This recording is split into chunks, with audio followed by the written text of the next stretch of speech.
All right, everyone, welcome back to another Star Wars Galaxy of Heroes video with Fat Phil, and today we're going to be talking about resource management and in particular looking at energy. So we're going to be kind of starting a little bit of a series here where we talk about managing your resources. So we're going to start first with energy, and it's been a while since I've really taken a good look at this, and with some of the changes that have come into the game now, I want to take a fresh look at how you want to spend your energy. We're going to be looking at the three main types, right? Your big three, your fleet, your regular, and your Cantina energy. I always have said this, I will die on this hill, mod energy is a whole different situation, right? Mods, as good as they are, as much as I love mods, that kind of energy we need to look at differently because it doesn't progress your account forward. You could have the best mods possible in this game, but if you don't have the characters to put them on, it doesn't matter. So we're going to be looking at the big three kinds of energy, the ones that have gear, shards, signal data, etc. You get the idea. So let's give a huge shout to our channel members, as always, for their continued support. Let me get that graphic up and running here. I do apologize. 1 second. All right. There we go. Yep, there it is. All right. Thank you guys again for your continued support. If you're ever interested, that link is always down below, along with a link to Discord. I really appreciate all you folks just keeping the faith, believing in me for all the hard work that goes into this channel, because there is some stuff that does get a little bit challenging. I really appreciate it, guys. You mean the world to me, and I am, the Fat family would not be the same without all of you. With that said, let's get in here and let's talk about resource management.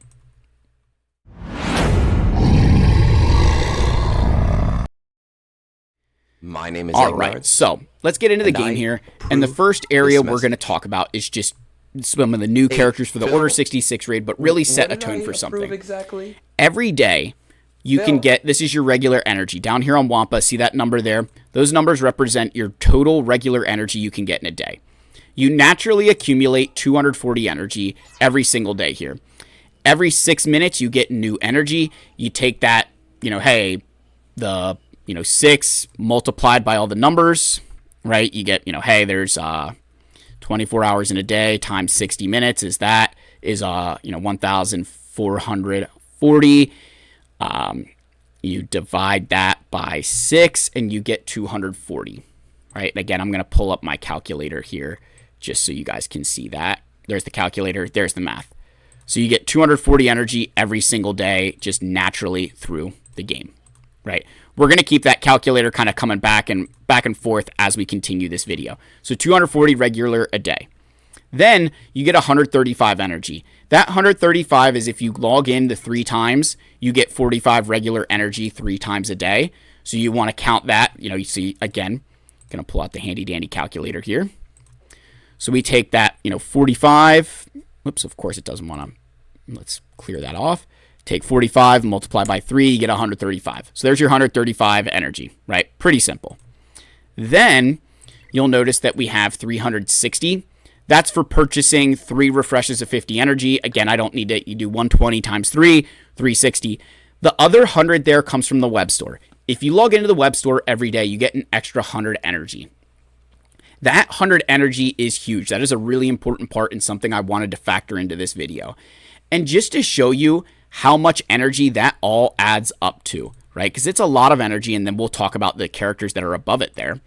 So we have our calculator here. If you take the 240, of course it doesn't, 240 plus 135 plus 360 plus 100, you get 835 energy, right? You get 835 energy. Let's move the calculator. I'm just going to move it in the corner over here because it's blocking the numbers I want to show. So at 835, if you look at the new batch and you look at your clone troopers, if you go through all the different areas where you need to farm, there's 100 ship energy for Batcher, and then and then Hunter Mercenary and Disguised Clone Trooper, they are both on Cantina nodes for 10 energy apiece. So in terms of regular energy spend, you're looking at Omega Fugitive, Wrecker, and Crosshair. They combine for 240 total regular energy if you were to do just 5 attempts on them, and then Oppo, CX2, and Wrecker combine for 220. If you take that out of that 835, you still end up with 37, gosh, Phil, please use your brain, 375 energy a day. You guys will see where I was going with why I was saying that. You take that number and divide it by 10, you get 37.5. Why did we divide by 10, you ask? Well, because with the rest of that energy, you can come in and farm Kyrotech on light side 7B at 10 energy node. So that means you get 37.5 attempts of Kyrotech. That 37.5, if you just multiplied by, say, a 30% drop rate, that's 11 extra Kyrotech every single day, right? That's pretty solid there. So we can feel pretty good about that number. I wanted to at least share this before we get a little bit further, just to show how you can actually spend a lot of energy, a lot more energy than you think, because of that extra 100 from the web store. If you're logging in, spending all your refreshes, it saves a lot of extra stuff. So this is just a good example that I wanted to start with. We'll talk a little bit more about regular energy a little bit later here. But we're going to start with Cantina. So balancing your Cantina energy, the first thing you need to recognize here, there's not really a gimmick. There's no little cheat code to Cantina energy, right? I know everybody has a method of, hey, this is the way to do it, and it's, you can spend it on character shards at your refresh and spend it here. I will tell you this. The smartest thing to do is farm the character shards first. If I wanted to farm Captain Drogon, and I want to get him to Relic 7, the smartest thing I do first is farm his character shards. Because in the time that I'm farming his character shards, I'm going to earn signal data from various assault battles.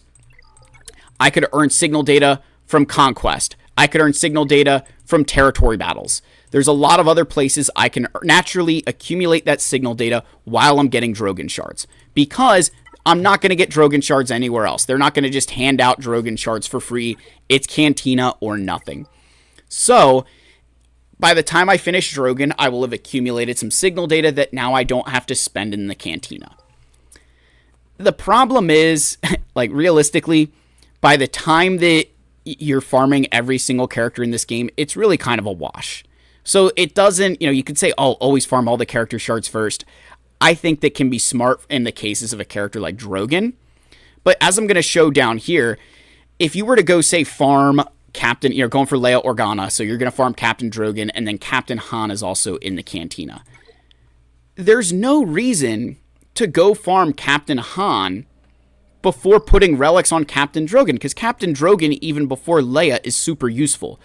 So what I try to recommend with your Cantina energy is that rather than trying to do some little gimmick or, I recommend, hey, build the characters that are the most valuable to you first. Build the ones that you're going to get immediate benefit from in your account. So if you're going for Balin, get Great Mothers, get Morgan. Those two are really good with the Night Sisters that, hey, I can use some Night Sister teams with those girls at Relic 7, and then I'll worry about getting Shin and Merrick up to Relic levels at the end when I'm ready to unlock Balin himself, right? That's kind of the way I would look at that.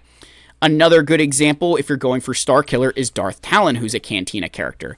She is the easiest of his requirements to kind of plug and play because she fits in with so many different Sith.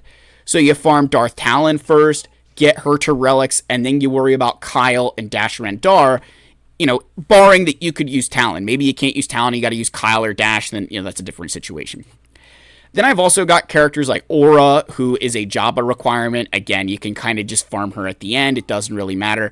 Similarly with Sith Marauder, who for the Leviathan and Sith Eternal is in the Cantina, you can just save him for the end.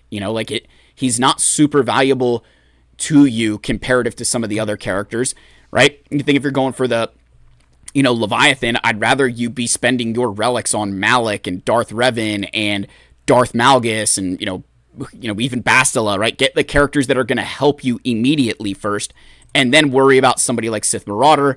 Similar situation with Sith Empire Trooper. Because they don't have their ships on their nodes, you're just having to farm the character, so you may as well just save them for the end after you've gotten all the high-value characters to relics first. So that's kind of where I say sometimes get the signal data first and then worry about these guys at the end. And by get the signal data first, I'm not talking about all of the signal data for the farm, simply the signal data you need for the other characters inside of it. So that's a big piece of advice with Cantina, kind of balancing that. Ship energy. Now with ship energy, we're going to pull out our handy dandy calculator here because we've got some more math to math. Now, I'm not going to show, you can just take my word for this, right? But for ships, you get 240 energy a day, right? Similar with regular energy. It accumulates just as fast. So you get 240. You can then purchase another 360 energy. right? So you can purchase another 360. You're at 600 energy every single day. And then you get a 45 refresh. This does not count for those of you who are familiar. There's a random in the web store every single day. There's a random 50 energy for like Cantina, regular, fleet, mod. I'm not counting that inside of this number. So just the numbers that like, hey, you can actively get this. So for ship energy, 240, 360, and then 45, 645 a day. So that's kind of the amount of energy available every day. I would argue minimum, right? Minimum, you want to spend 400 of that energy every single day on shards, whether it's for ships or characters. The reason I say that is because the gear, while there's some really good gear inside of fleets, right? There is some very good gear inside of fleet battles. You've got a lot of gear, 13 gear. The thing is, ships take forever.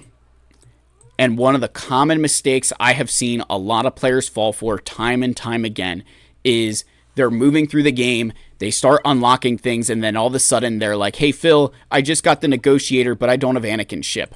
Or I got Negotiator, but I don't have the Marauder yet because I didn't farm it. Or I'm stuck on the Outrider because I never farmed it, and now I'm trying to get Profundity. Like, these are the kind of things that I always say with ships, the more you can spend on the shards, the better. Because eventually, you're going to get the gear, right? But I will say this about all kinds of energy. I would much rather be bottlenecked by my gear than bottlenecked by the shards for the ship or whatever else. Let me show you why. If I was to go to just say the Marauder, the only place I can obtain those shards is in the fleet battle. That's the only place. Otherwise, I'm gambling for a pack, right?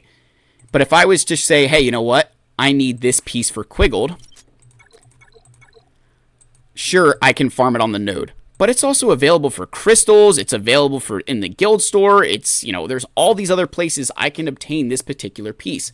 So it's a lot easier to manage your bottlenecks of gear because there's other ways to get them. It's not just gated by a node. Whereas with shards, it is completely gated by the node. So a big thing with ship energy, again, minimum 400 a day. Once you get to 400 a day, I could make a solid case, a solid argument that, you would want to, what's the word here? Like, I could make a solid argument once you get to 400 that you can start farming some additional gear nodes just to accelerate that process. But you could even do more for ships, and I'm not going to complain, right? But I really think with fleets, you want to primarily focus on the shards early especially because of how many of you are at a point where you're in need of some of those finishing ships, like Punishing One, the TIE Echelon, the Star Fortress. Those are all really important. Marauder, TIE Defender. There's some really important ships in there you want to make sure you get.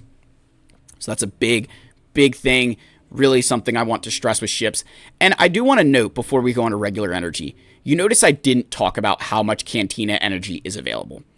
It's because with Cantina energy, like I said, there's not really a gimmick. There's not really this split that I'm recommending. So it's just kind of all in on one, all in on the other. However much you want to spend is up to your discretion. But I'm showing you kind of with the, where there's a cap, right? Because there's no cap, right? No cap. I can farm Disguised Clone Trooper as much as I want. It's not going to stop me. The only thing I'm stopped by is the amount of energy I can spend. Whereas with a character node like Scorch here, I am capped by the amount of times I'm willing to refresh that node, which is a whole other issue, which we will talk about in another video. But you get the idea that there is a cap. There is a point where it's going to stop me unless I spend more resources. So at that point, you've got to balance how many characters you're going to farm with the ship energy and regular energy, right? So now on to regular energy. Now I'm just going to use the Ahsoka characters as an example here again of other things you could farm. To get the Imperial Remnants is 300 energy. They are each on a 20 energy node. So you take that, you do your 5 attempts, you get to 300. Right? They're expensive. It's not fun to farm them. Then Padawan Sabine and Hu Yang. Padawan Sabine is on a 16 energy node that gets to 80 after 5 attempts. And Hu Yang is on a 12 energy node, which gets to 60 after 5 attempts. So it's 140 regular energy to farm them. And then General Syndulla herself is on 10 Cantina energy. So to go farm all of the new marquee units for Ahsoka, you're going to spend roughly 440 energy every single day on the hard nodes. Now, what you want to remember is that 835 number, right? That's that 835, that maximum amount of energy that you could get, which again was up at the top here, right? Based on all of these things, that 835, this is a big number. My recommendation is to split this roughly 60-40, right? 60-40-ish. So if you think about that 835 and you multiply that by 60%, that 60% of this goes to character shards, you get to 501, which means of that energy, 500 of it is going towards your characters. That, that ish number, again, there's wiggle room. Hey, I'm going for these guys. If I only spend 440 of that 835, right, divided by 835, that's like 52%. Okay.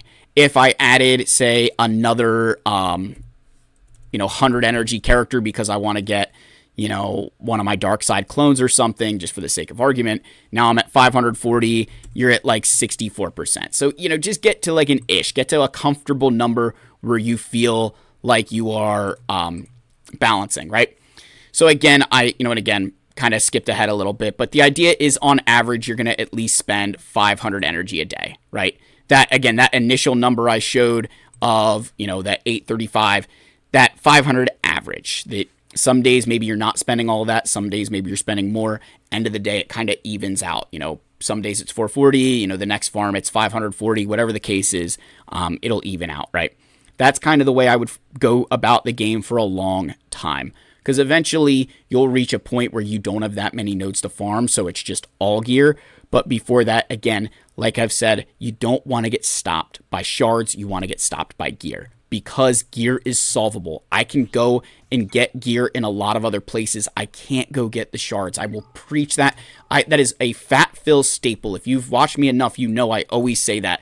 Character shards and ship shards are a much bigger problem to like speed up than it is gear. With this 500 energy, I do recommend at least one ship is inside of it. I know that's not always feasible, but if you can try to at least fit a single ship inside of your 500 energy, that is really ideal, particularly early on in the game where ships are a big problem. Remember, ships take a long time to farm. So what you don't want to do is, the mistake I oftentimes see is everybody's like, oh, yep, I'm going to start farming Leviathan now, and then they're just starting their TIE Bomber farm. You've got to think about farming TIE Bomber and all those Sith ships long before you're ready for Leviathan because of how long it will take you to get them. If you started all the characters and all the ships for Leviathan at the same time, you're going to finish the characters long before you're going to finish the ships. So ships need to be a big priority, something that I try to really say, hey, as a part of your regular energy spend, try to make that, ships if possible. If you can't do it in your regular energy, which I understand maybe sometimes you can't, if you can't do that with your regular energy, then in your fleet energy, make sure you're trying to get some additional ships in there. You want to always try to be finishing your ships. It's a huge, huge part of this game. It is trying to speed up a ship farm. It's just miserable, right? It's not fun at all. And then with the rest of your energy, right, like I showed earlier, with the rest of your energy, just farm Kyrotech. So again, if you're spending, you have the 835, all right, which again, I can't type and have this open. If you do 835 and you're going to spend 500 energy a day, that's 335 extra energy that you've got left over. Divide that by 10, again, 33 attempts on a Kyrotech node. That's pretty solid, right? That's hey, going to get you enough Kyrotech based on, your regular, hey, every day you're going to get this amount, which if you, again, use that by 10 Kyrotech a day, give or take. So if you multiply that 10 Kyrotech by 365, that's 3,600 Kyrotech a year just from farming nodes, along with all the rest of these shards that you could get. This, guys, is really, really important. This is something of how I've really recommended trying to split your energy. And, just kind of going to throw this in at the end if you're still watching, because we're like 20 minutes into this video. One of the biggest mistakes players make is they transition poorly. Everybody's really good at, say, like farming Ahsoka, where they're farming Captain Enoch, Night Trooper, Death Trooper, Padawan Sabine, and Hu Yang. They're all farming them. They're really good. But once they start finishing some of these characters, you've got to replace them with new things. You don't just wait to finish Ahsoka and then start your next hard nodes. You've got to move directly into the next hard nodes you are going to farm immediately. Otherwise, you're going to end up in a situation where you don't have enough energy for all the stuff you need to do. You're going to get bottlenecked. You're going to run out of stuff. So I promise you, you've got to, like, the time to start your next Galactic Legend farm is now. While you're in the middle of your one, as you're finishing those shards, you're constantly replacing them. That is one of the key to success that allowed my account to get to where it is. That's the end of the video, folks. I don't know if you can hear my dog whining at me. I wanted to get through this before letting her out. So appreciate you all. Like, subscribe, comment. I'll see you in the next video. Cheers, my friends.